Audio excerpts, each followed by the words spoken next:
This is a dual-axis chart tracking the financial trajectory of the National Health Service. The blue line represents the revenue budget, which is climbing toward a projected £232 billion by 2028. The red line represents the cost of clinical negligence, charting a sharply rising trajectory to an estimated £4.1 billion. We can overlay the physical realities of this divergence directly onto the graph. There is an elective waiting list of 7.5 million patients. Hospital bed occupancy consistently operates above safe clinical thresholds. Total system strain is compounding precisely as the cost of legal settlements accelerates. This trajectory represents a departure from the basic administrative logic of public services. When record investment fails to stabilize patient safety, the disconnect suggests a failure that additional revenue alone cannot fix. This evidence sits at the core of a recent submission to the UK Parliament's Modernising Elections inquiry. The problem it highlights is simple.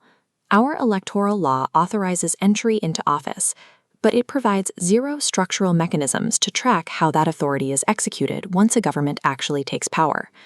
Without a legally mandated public governing record, the state is permitted to oversee its own failures, while remaining shielded from the consequences by its own administrative complexity. To understand the significance of this administrative gap, we must look at the nature of a constitutional statute. This is a law that dictates the absolute duties and the legal relationship between the citizen and the state. The British courts confirmed the weight of these laws in the case of Thoburn versus Sunderland City Council. The precedent established there dictates that constitutional statutes cannot be quietly or impliedly repealed by later, lesser administrative acts. The National Health Service Act is recognized as exactly this type of constitutional statute. It carries a non-negotiable legal duty for the government to protect the health of the public. Over the last several decades, health reform has steadily bypassed this absolute duty. Successive governments have hidden ultimate accountability behind a maze of delegated arm's-length bodies and constantly shifting administrative structures.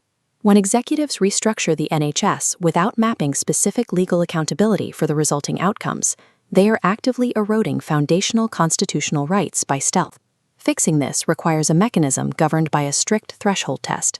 This tool does not exist to scrutinize daily political arguments. It is strictly triggered by major reforms that alter constitutional structure, impact public safety, or involve massive public expenditure. The Health and Social Care Act of 2012 provides the definitive historical case study.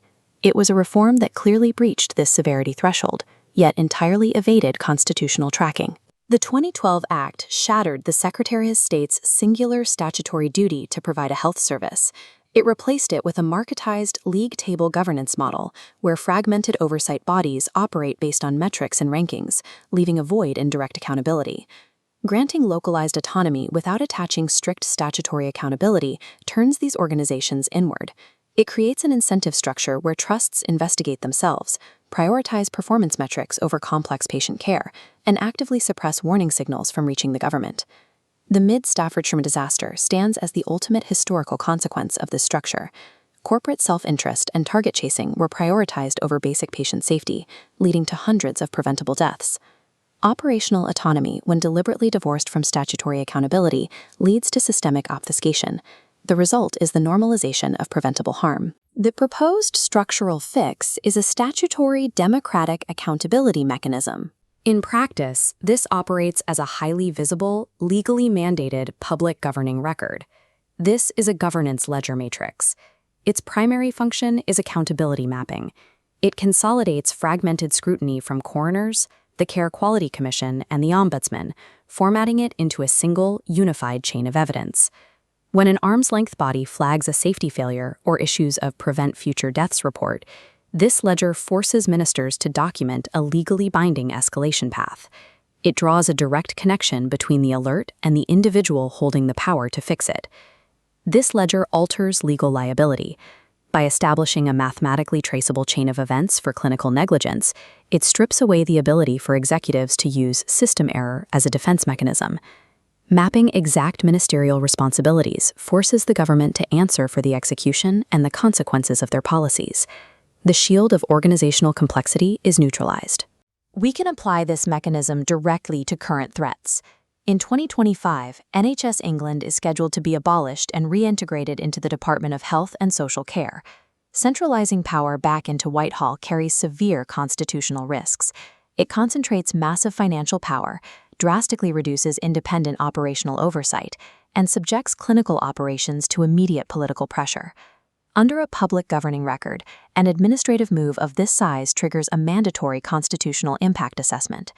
This flowchart maps how inputs, like the transfer of statutory functions, feed directly into legally required outputs, generating strict duty holder maps and benefits realization frameworks. This assessment legally forces the executive to document precisely how it will prevent political conflicts of interest.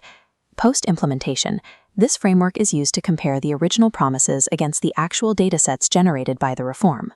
Governments must publicly and legally justify the constitutional impact of their restructuring. Shuffling organizational charts to escape blame will leave a permanent paper trail. The mechanism is also built to track the most covert erosion of the state's statutory duty, the rapid privatization of timely healthcare access. Employer-provided private medical insurance has experienced an explosive expansion. These corporate plans now cover a record 4.7 million high-paid and technical workers across the UK. This split-screen table illustrates the resulting class disparity. On the left, high-paid technical staff enjoy fast, comprehensive private coverage. On the right, essential non-technical workers, cleaners, porters, and care staff remain entirely reliant on failing NHS waiting lists, resulting in the poorest overall health outcomes. The public governing record forces Parliament to explicitly track this divergence. It measures exactly how state reliance on private schemes degrades the baseline standard for everyone else, and stamps a legal violation on the disparity. Allowing private insurance to replace public capacity without a documented policy vote is an undocumented violation of the state's foundational public health duty. The ultimate lesson of the post-2012 NHS is that the illusion of structural reorganization must never again be confused with actual, enforceable legal accountability. The argument submitted to the Modernising Elections inquiry identifies a critical requirement for public trust. Accountability should encompass the total conduct of government in office, ensuring that the use of state power remains as intelligible and answerable as the election that granted it. By implementing this mechanism, vague political promises are converted into a durable, traceable ledger of state action and liability. Until electoral law demands a permanent, structural record of governance, the public will be forced to continue funding their own systemic failure.